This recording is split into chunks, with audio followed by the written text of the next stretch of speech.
Bonsoir chez vous, j'espère que vous allez bien. Alors, je me présente, moi c'est Manel Nyakaja. Je suis développeur web.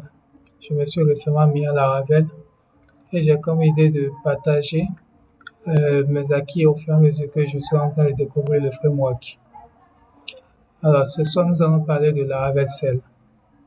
Cell, c'est quoi?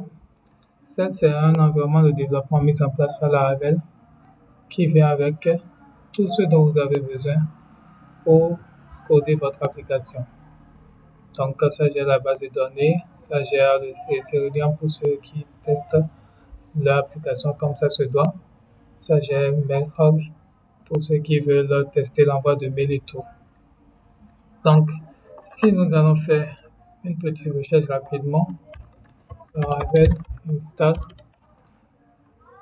et nous allons sur le guide d'installation, vous allez remarquer que d'entrée, il conseille de nos jours d'installer Laravel par cette commande.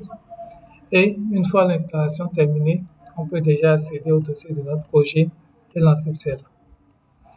Donc, moi, j'ai installé fraîchement ce projet que j'ai nommé tutoriel. Ce que vous pouvez déjà remarquer, c'est ce dossier, ce fichier Docker Compose, qui liste les différents services utilisés par Cell pour fonctionner. Donc, MySQL pour la base de données, Redis, Melisearch, Mailhog et Ceridian. Donc, en fait, Cell utilise Docker pour pouvoir fonctionner. Alors, pour démarrer, Cell, comme ils nous l'ont expliqué dans la documentation, nous pouvons faire un code ./vendor cell-up. C'est ce qu'ils ont mis ici. Mais vous pouvez demander à Cell de s'exécuter en background, en arrière-plan, en rajoutant le flag -d. Donc, si je valide, ça va démarrer les différents services de développement.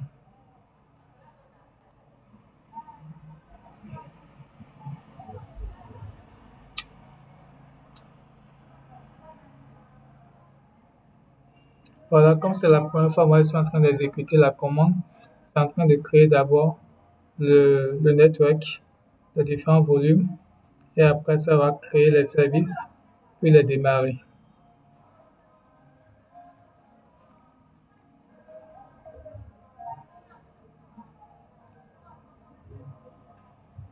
Voilà, les différents services ont démarré avec succès. Maintenant que les différents services ont démarré, si je vais en localhost, nous devrions avoir la page d'accueil de Laravel. Ça montre que notre projet fonctionne correctement.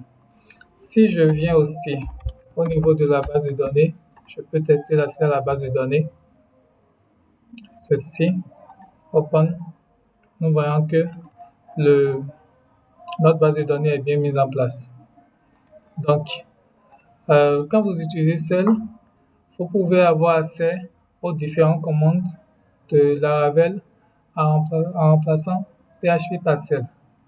Donc, par exemple, nous pouvons faire founder bin cell artisan list. Et ça devrait nous afficher la liste des différentes commandes disponibles par artisan. Voilà. Maintenant, au lieu d'être en train de taper à chaque fois founder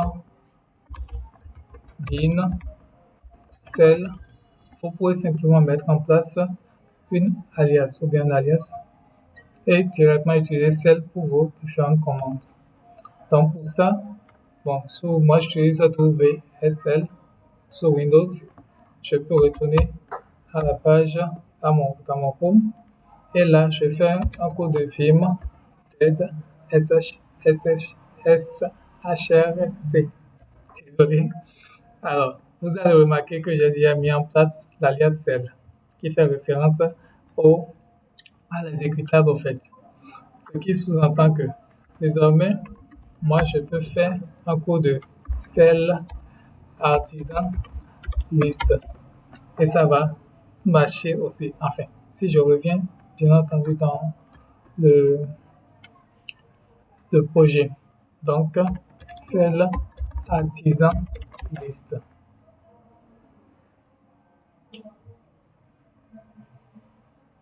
Et ça marche. Alors, voilà comment ça se passe avec les nouveaux projets. Quand vous installez un projet, normalement, comme c'est mis dans la documentation.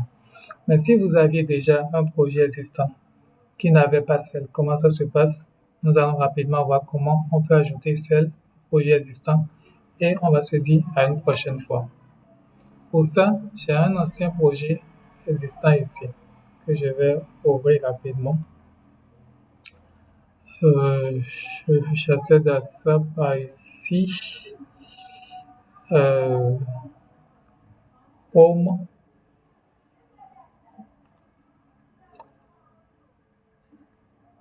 Trouver. Et voilà mon ancien projet.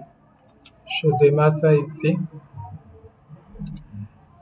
Là, vous allez remarquer que nous n'avons pas de Docker Compose ici. C'est un ancien projet. Ce que je peux faire alors, dans ce cas-ci, c'est de faire un coup de composer record Laravel cell dev pour lui dire qu'on en aura besoin qu'en environnement de développement. En attendant, je vais rapidement retourner dans le projet tuto et je vais arrêter le cell qu'on avait mis en place. L'environnement au fait qu'on avait démarré.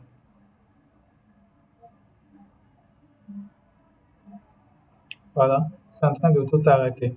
Donc, pour pouvoir arrêter vos différents services, après avoir terminé de travailler, vous pouvez faire cell down.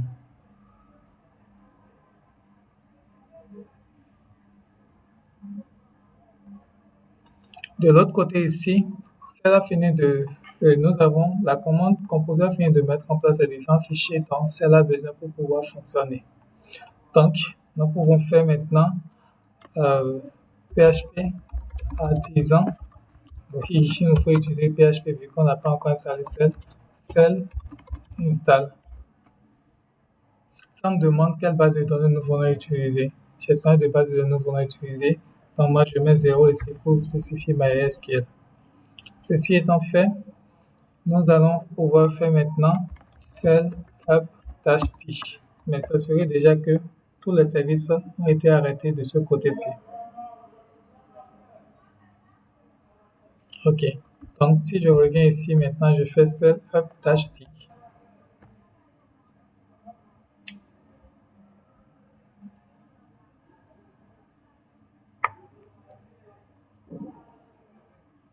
Voilà, c'est en train de refaire les mêmes choses que tout à l'heure. Ça crée le network, les différents volumes, et ça va démarrer les différents services. Donc, on attend.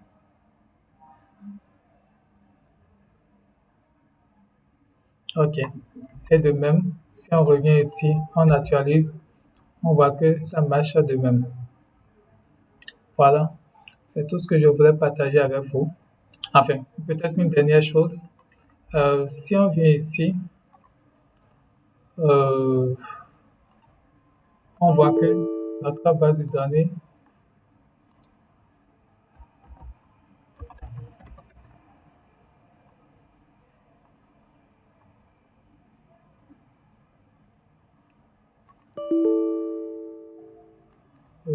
désolé, un instant. C'est ça, celle tutorial password.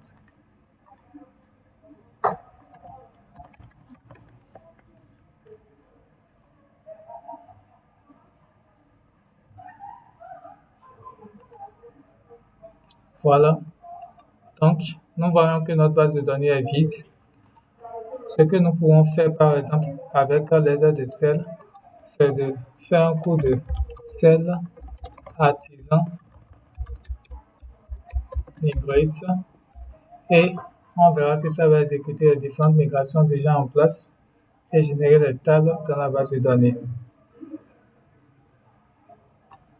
Et si je viens ici, j'actualise, on voit que les différentes tables sont désormais disponibles. Voilà. Donc, en bref, voilà une brève introduction à Cell. Au fur et à mesure que je continuerai à découvrir de nouvelles choses sur le framework, je vais continuer à faire des vidéos pour pouvoir partager mes découvertes. Euh, Aussi, je tiens à le préciser, je débute donc. Ça serait quand même cool qu'on puisse partager nos connaissances. Si vous avez des idées à m'apporter, des choses que je ne connais pas ou des choses que je ferai mal dans les vidéos, ce sera un choix, une joie au fait de lire vos commentaires pour pouvoir me corriger au fur et à mesure. Merci de m'avoir écouté. Merci de m'avoir suivi. Bonne soirée chez vous.